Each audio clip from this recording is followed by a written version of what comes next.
La vérité si je vends, c'est le podcast qui donne la parole aux leaders de startups et scale-ups. Vous découvrirez comment ils décompressent au quotidien afin de mieux mettre en place leur stratégie business.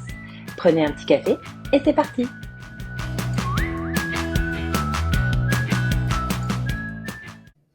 Bonjour à tous et bienvenue dans un nouvel épisode de La vérité si je vends. Je suis aujourd'hui avec Clémentine Mavarosa, la SDR Director de Payfit.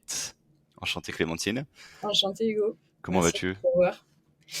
Très bien, je suis très en forme. Et toi? Ouais, super, c'est vendredi qu'on enregistre, donc on peut être que en forme. Et tu me fais la très bonne transition justement pour garder la forme. Tu me disais que tu avais surtout deux activités que t'aimais bien faire, pas que pour déconnecter du travail, mais après qui t'apportaient pas mal de qualité dans ton job. Est-ce que tu peux nous en dire du coup un peu plus? Ouais, exactement. Alors, on va dire première activité que j'adore faire vraiment plus par rapport à la déconnexion, Mhm. vraiment un peu coupée par rapport à mes journées de travail. Je pratique beaucoup de yoga, Ouais. que ce soit le week-end, mais aussi en semaine. J'aime bien avoir une routine le matin où je fais quelque chose avant de démarrer ma journée pour me centrer, pour me concentrer et pour faire le vide si nécessaire, s'il y a trop de Mhm. choses dans ma tête. Et je trouve que le yoga, c'est à la fois se reposer sur le souffle, sur la respiration, mais il y a un côté bien sûr aussi physique et dynamique Ouais. qui va t'aider oui, à rentrer dans une sorte de focus que je trouve difficilement ailleurs. En tout cas, ça fonctionne pour moi. Ouais. Et c'est vrai que je le fais depuis des années. Et c'est quelque chose qui m'aide bien, que ce soit le matin ou même en week-end, ou même avant de me coucher pour voilà, faire le vide, déconnecter. T'as des conseils justement parce que c'est vrai que je le faisais beaucoup avant. Maintenant j'ai du mal à m'y tenir. Déjà une fois par semaine c'est pas mal. J'ai perdu la routine de le faire tous les matins parce que je trouvais aussi que tu réveilles ton corps et tu réveilles ton esprit un peu plus en douceur. T'as des conseils, tu le fais à un moment bien précis justement pour t'y tenir, hein? Ouais, alors quand je sens que on va dire que j'ai un besoin de déconnexion intense, Mhm. et ou alors qu'il y a des choses qui me préoccupent et justement, je me dis que là ça déborde un petit peu, il faut que j'arrive à couper. C'est Ouais, hyper important, hein, l'équilibre, vie pro, vie perso. Hem, J'essaie justement de le faire, directement en me levant et ok, de pas réfléchir. tout de En fait, à suite. Ouais. partir du moment où on se pose la question et Mhm. c'est vrai qu'il y a quelques années, je courais aussi beaucoup le matin. C'est un peu la même technique que j'utilise, c'est vraiment je me conditionne même le soir, je sais que demain matin, je vais me lever et Mhm. je vais dérouler mon tapis yoga. C'est ça, C'est tout est déjà prêt, c'est just Ouais, do it, tu et réfléchis pas. voilà. Il faut Ouais. pas réfléchir. Si on se pose la question, c'est déjà trop tard parce que, Mhm. bah, il y a le cerveau qui prend le dessus et on peut le dire, la flemme. Ouais, oui, je peux me réveiller 20 minutes plus tard, tu seras tout aussi bien réveillé, ouais. Exactement, Ouais. exactement. Et en fait, je pense qu'il faut aussi pas être trop dur avec soi-même là-dessus, c'est-à-dire, bah, si on se réveille justement un peu plus tard que prévu, même si c'est 10 minutes, Mmh. bah, ça c'est 10 minutes pour soi et c'est 10 minutes pour, justement encore une fois, faire le point, se focus sur, ce qui nous attend et démarrer la journée, hyper sereinement. Parce que c'est ce que tu disais, du coup, tu le couples aussi avec des exercices de respiration, c'est ça? Ouais, bah, c'est de toute façon, en yoga, il y a une respiration qu'on appelle la respiration Ujjayi. Enfin, moi, je fais du Vinyasa. Pardon, je vais pas rentrer dans trop le technique, Ouais. mais en tout cas, c'est vraiment en fait tout mouvement est lié au souffle et à la respiration, que ce soit une inspiration ou expiration. Donc forcément, enfin, oui, c'est un exercice de respiration par essence. Ouais, non, et puis je le trouve vraiment sympa de le faire le matin, effectivement. C'est un peu un réveil un peu plus en douceur où tu es vraiment présent sur le moment, tu sens un peu tout ton corps se réveiller aussi avec toi, donc c'est vraiment Ouais, pas mal, ouais. c'est un alignement corps-esprit assez fort. Ouais. Ah ouais, non, mais c'est exactement, ouais. Et ta deuxième passion, dans Et laquelle tu trouves ouais, aussi pas mal de choses que tu peux répliquer un peu dans ton quotidien ou en tout cas aider avec tes équipes, hein. ouais, en fait, il y a quelques années, je me suis mise à l'escalade. J'en fais Mhm. un petit peu moins maintenant, mais c'est quelque chose qui m'a enfin, c'est un des sports que j'ai le plus apprécié, ces dernières années. Je suis assez, un petit côté obsessionnel, faut l'avouer. Ok. C'est Quand vrai tu que lances un nouveau sport ouais, ou... c'est ça, Ouais. ou même une activité quelconque, c'est-à-dire quand je me lance dans un truc et que ça me plaît, j'y vais à fond. Mhm. Et pour le coup, l'escalade, oui, je pense que j'en ai fait assez régulièrement pendant, on va dire, 2 ans. Et j'ai adoré à la fois le côté mental qui est allié avec le physique, justement. Mm. C'est-à-dire que moi, je faisais du bloc et pour le coup, tu es en bas de ta voix. Déjà, il y a un côté un peu décryptage, Analyse. Ouais. déchiffrage, voilà, analyse, où tu dois trouver la bonne stratégie pour arriver en haut. Mhm. Et puis, bah, il y a la confrontation avec la partie physique, où pour le coup, bah, quand tu te lances dessus, tu sais plus trop quoi faire. La Euh, théorie et la pratique, du coup. Ouais. théorie et la pratique. Et il y a une satisfaction immense d'arriver en haut. Mhm. Et en plus de ça, moi, personnellement, j'avais énormément le vertige. Ouais. Et je pense que sur mes premières pistes, je suis restée un petit peu bloquée Ok. sur certaines prises. Ouais, ouais, bien sûr. Et donc, il y a aussi cet aspect vraiment dépassement de soi. On surpasse un peu ses peurs et surtout, on arrive à la maîtriser. Mm. Et ça, c'est une autodiscipline que je trouve clé et qui peut s'appliquer dans plein de métiers, mais surtout en sales. Ouais. C'est vraiment se dépasser, être aussi hyper résilient parce Ouais. que on y arrive très rarement du premier coup, à moins qu'on soit vraiment pro et et surtout, Naturel, qu'on ait ouais, des mais ça, voilà, c'est rare. qu'on Ouais, ait bien sûr. des années derrière.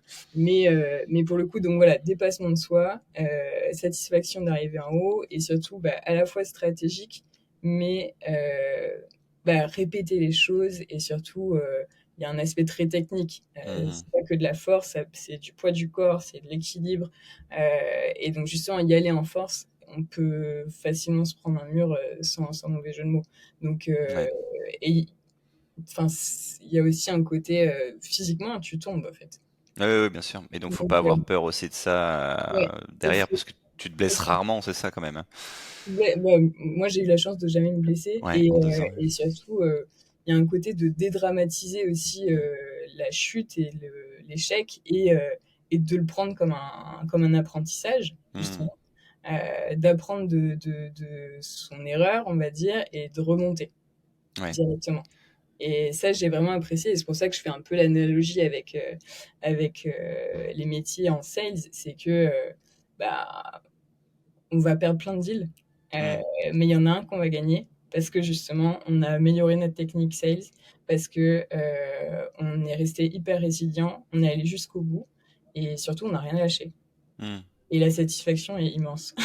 Donc Non, mais c'est ça, et c'est pendant que tu le décrivais en plus, comment tu analysais avant de monter, etc., le côté technique, le côté résilience, et le côté, bah, tu vas aussi te casser la gueule, tu vas tomber. Bah, déjà dans mon cerveau, je faisais quand même plein de rapprochements, effectivement, côté sales, que ce soit pour un account exécutif, un SDR, tu as vraiment énormément de points en commun. Tu utilises souvent cette analogie, justement, quand tu formes tes équipes, quand tu les coaches un peu? ouais, enfin, on peut le retrouver dans plein de sports, hein. Je sais Bien que, sûr, ouais. enfin, nous, chez Payfit, il y a beaucoup de gens qui font du vélo, qui courent, Mhm. on est beaucoup de sportifs. Ouais. Et pour le coup, le côté résilience, enfin, il y a une analogie avec le sport qui Ouais. est pour moi assez évidente. Et du coup, forcément, bah, tu vas te battre pour un deal et rien n'est jamais perdu, quoi. Et Mhm. surtout, l'essentiel, c'est de progresser. Ouais. Le pire que tu puisses faire en sales, c'est, je pense, deux choses. C'est de un, ne pas se remettre en question. Mm. Combien de fois, mais je l'ai fait aussi hein, en tant que account exécutive, c'est j'ai pas assez de pipe, j'ai pas assez de deal, je vais pas y arriver, c'est pas ma faute, c'est un tel, Mm.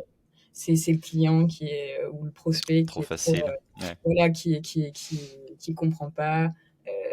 Donc ça, c'est première erreur, ne pas se remettre en question.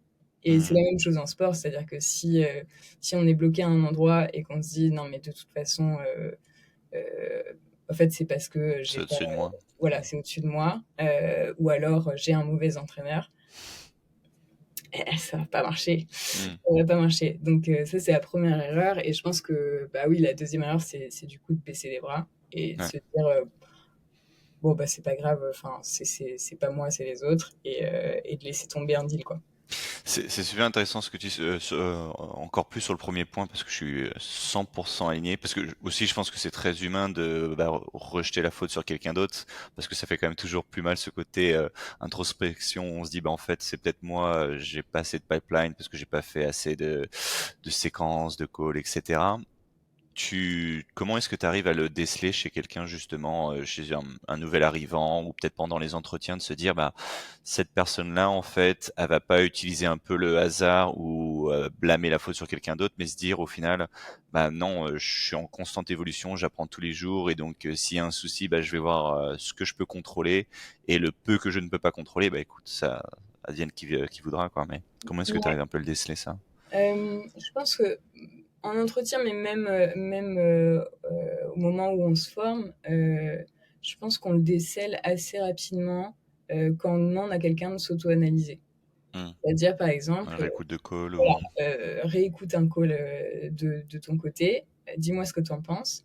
Et si cette personne n'a pas un bon jugement critique sur soi-même, ouais, je pense que ça donne un peu des indices sur son côté être coachable au ouais. final et savoir écouter les conseils. Mmh. Après, c'est toujours dur l'auto-analyse et enfin, même souvent on a tendance à aller dans l'autre sens, c'est-à-dire à être hyper négatif Mmh. sur ses propres calls et voir rien de positif là-dedans parce que c'est très désagréable de se réécouter au début. Ouais, je crois que tout le monde déteste sa voix, effectivement, ouais. Ça, c'est naturel. Exactement.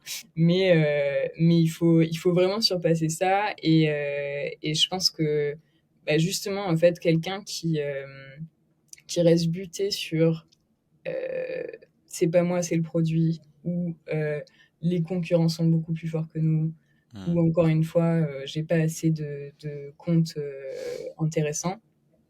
On a tous entendu. Bah, en fait, ça va tourner en rond. C'est-à-dire, Ouais. OK, bah, certes, ça, c'est peut-être, les données du problème. On peut avoir, je sais pas, une fonctionnalité en moins que les autres, mais ça, c'est les données de ton problème. Mmh. Maintenant, c'est à toi Qu'est-ce de qu'on en trouver la fait? solution. Ouais. Oui, parce que sinon, en fait, tu vas juste te confronter à ça pendant longtemps et ça va être très, très dur. Donc, c'est plus essayer de shifter ça Ouais. et de se dire OK, comment j'aborde le problème différemment et comment, moi, à mon niveau, euh, bah, qu'est-ce que je peux changer? C'est-à-dire Mmh. qu'il y a enfin, pour moi, il y a un peu quatre catégories de choses sur lesquelles on peut agir, hein. Il y a les choses importantes qu'on maîtrise, importantes qu'on maîtrise pas. Mmh. Ensuite, moins importantes qu'on maîtrise et moins importantes qu'on maîtrise pas. Ouais. Les choses importantes qu'on maîtrise, c'est là-dessus qu'il faut se focus en premier. Ouais. Tu leur Et fais ta petite matrice, justement, ouais, et puis, enfin, où vraiment moi, j'aime bien aussi, et j'aimais bien le faire en tant qu'account exécutif, c'est-à-dire me reposer sur des calls que j'ai passés il y a 6 mois, par exemple, mmh. ou des démonstrations que j'avais faites il y a 6 mois. Ça, je le faisais pas mal quand j'étais justement dans des périodes un peu désertiques, comme Mmh. on dit en sales, où j'avais un sentiment que plus rien ne marchait. Ouais, ouais, Ok, ouais. qu'est-ce que je faisais il y a même un mois au final? Ouais. Qu'est-ce que je faisais il y a un mois qui fonctionnait? Est-ce que je le fais toujours et ça fonctionne plus? Du coup, il faut que j'adapte un petit peu parce que tout change. Ou est-ce que bah, je le fais plus? Enfin, comment moi je peux me remettre en question en fait?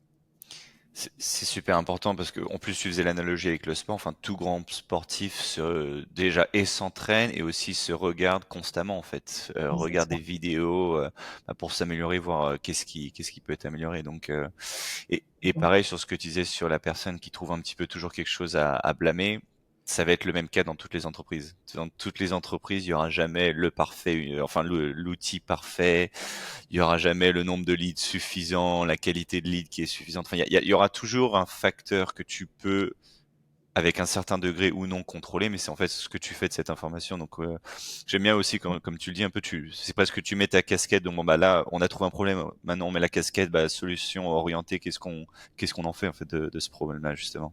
Exactement. Et, et sur l'autre point, du coup, un conseil que tu as reçu ou que tu aurais aimé recevoir en ton début de carrière, donc tu me disais. Alors moi, je pense que j'adore enfin, je l'ai reçu, ce Mhm. conseil, au tout début de ma carrière parce qu'avant, avant d'être commerciale, j'ai fait des études de droit et j'étais avocate.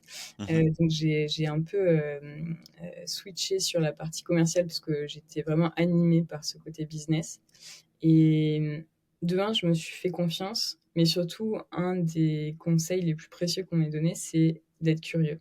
Mhm.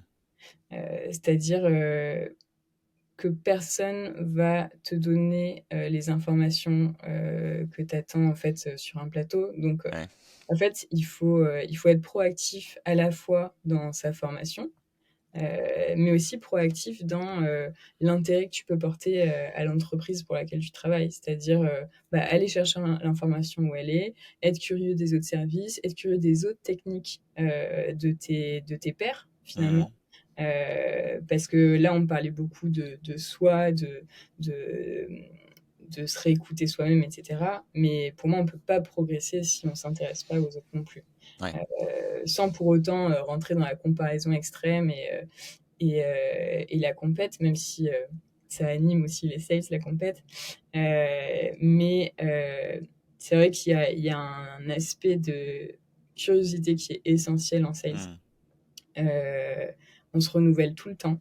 On renouvelle tout le Ouais. temps nos pitchs, nos catchphrases, nos réponses aux objections. Sinon, parce que de un, on s'ennuie. Oui, tu fais tout le temps la même chose, oui, bien sûr. Voilà. Et de deux, en fait, bah, on va échouer parce que si tu te renouvelles pas, justement, tu rentres dans un cercle vicieux et les techniques que tu utilisais hier, ça va être compliqué qu'elles fonctionnent pendant des mois et des années. Ouais, ça évolue vite. J'aime beaucoup parce que ça me fait penser à un peu cette phrase de tu ne sais rien en fait. Pars du principe que tu sais jamais rien, donc du coup t'as toujours quelque chose à apprendre. Ouais. Comment est-ce que tu l'inculques dans tes équipes cette curiosité déjà donc et j'imagine en call avec des prospects et aussi en interne. Ouais, c'est un bon point que tu évoques, c'est que en effet, il y a la curiosité sur ok, se former soi-même, mais il y a aussi la curiosité par rapport aux prospects. Hmm. Et ça, par contre, je reviens un tout petit peu en arrière, c'est le Mhm. deuxième point qui est essentiel pour moi en sales. Si on ne s'intéresse pas aux prospects, euh, le deal va être beaucoup plus long à closer, voire ne pas closer. Ouais. Je dis toujours, que ça soit côté SDR ou côté account exécutive, en fait, intéressez-vous à la personne à laquelle vous parlez. Oui, on appelle des centaines de personnes par mois, etc. Et du coup, ça peut être, on peut avoir on peut rentrer dans une routine assez facilement et déshumaniser Hmm. un petit peu la chose, mais il faut pas le négliger. Parce que, encore une fois, de un, je pense que si on a un pitch trop robotique et trop Ça s'entend. automatique, Ouais. ça s'entend et Ouais. surtout, on va commencer à s'ennuyer, Ouais. honnêtement. Ouais, Euh, bien sûr. et à partir du moment où on comprend, et ça vient pas tout de suite, je pense, parce que les premiers réflexes, c'est de s'accrocher à ce qu'on sait, à ce qu'on maîtrise. On maîtrise son pitch, on maîtrise son discours, on On sait l'a quelle écrit question. avant. Voilà, Ouais. on l'a écrit avant et tant mieux, il faut s'accrocher à une structure au début. Mais il faut assez vite savoir se détacher de cette structure Hmm, hmm. pour justement avoir la curiosité bah, d'humaniser encore plus l'échange et de s'intéresser aux missions que la personne a en face, c'est quoi ses enjeux, c'est Ouais. quoi son intérêt en fait de découvrir la solution. Oui, son intérêt c'est pour toi d'envoyer un rendez-vous, mais la personne en face de toi, elle s'en fiche un Elle a peu. pas forcément le même intérêt du tout, Voilà. hein. C'est pas du tout le même agenda, au contraire, ouais. Voilà. Donc en fait, si tu t'y intéresses pas, tu vas pas appuyer sur les bons arguments. Hmm. Donc, si t'es pas curieux, tu n'appuies pas sur les bons arguments. C'est pour ça que la curiosité, c'est à la fois pour soi, mais aussi pour le métier sales au quotidien. Ah non, à 100%, c'est un peu, enfin, t'es presque un médecin, tu dois diagnostiquer est-ce qu'il y a de un souci, est-ce que de deux, la personne est au courant de ce souci, et de trois, est-ce qu'on peut le résoudre un peu. C'est Exactement. dans les grandes lignes. Et t'as des phrases en particulier que tu aimes que tes équipes utilisent justement pendant une période de cold call. Comment est-ce que justement tu les incites à être le plus curieux possible ou à appuyer pour trouver des points d'intérêt? Bah, justement, nous, on fait énormément d'outbound chez Payfit. On est Mhm. une véritable école de vente pour le coup. Et bah, on fait de l'outbound. Donc, la personne en face de nous, elle a peut-être jamais entendu parler de PayFit, elle ne sait pas ce qu'on fait et surtout, elle n'a pas forcément envie de nous parler. Enfin, Ouais. la plupart des cas, elle n'a pas envie de nous parler. C'était pas prévu dans sa journée, t'interromps sa journée, effectivement. C'était pas prévu, donc Ouais. ça, c'est vraiment le call. Mais en plus de ça, bah, elle a pas de problème, en fait. Ouais. Tu sais Donc pas ce que tu ne sais pas en plus, donc voilà, ouais. tu ne sais pas ce que tu ne sais pas. Donc, Ouais. elle a jamais été dans une démarche proactive vis-à-vis de nous. Donc, il faut, comme on appelle ça, détecter des pains. Donc, trouver les petites failles dans son fonctionnement qui vont faire que bah, ça va être intéressant pour elle de découvrir PayFit, etc. Mais ça, je pense que encore une fois, si on s'en tient à des questions un peu figées, etc., on va avoir du mal à aller sur ce terrain de Ouais. quels sont vos pains, etc. Donc c'est pour ça que moi, je pense qu'il y a un côté, ce que j'aime bien dire, c'est euh, quel est l'intérêt personnel du prospect. Ouais. Donc Pourquoi il accepterait de prendre un rendez-vous avec toi, en fait? exactement, Ouais. quel est son intérêt personnel, mais vraiment personnel. C'est-à-dire, donc l'intérêt personnel du dirigeant, c'est pas le même intérêt personnel que d'une DRH ou Ouais. d'un directeur financier. Enfin, c'est pas le même. Donc c'est pour ça qu'il faut vraiment bah, s'inscrire dans son agenda, dans ses enjeux. Et donc une des grandes questions pour moi, c'est quels sont vos projets en ce moment, quelles sont vos missions, quels sont vos enjeux, tout simplement, ceux de la société, mais les vôtres Mmh. aussi.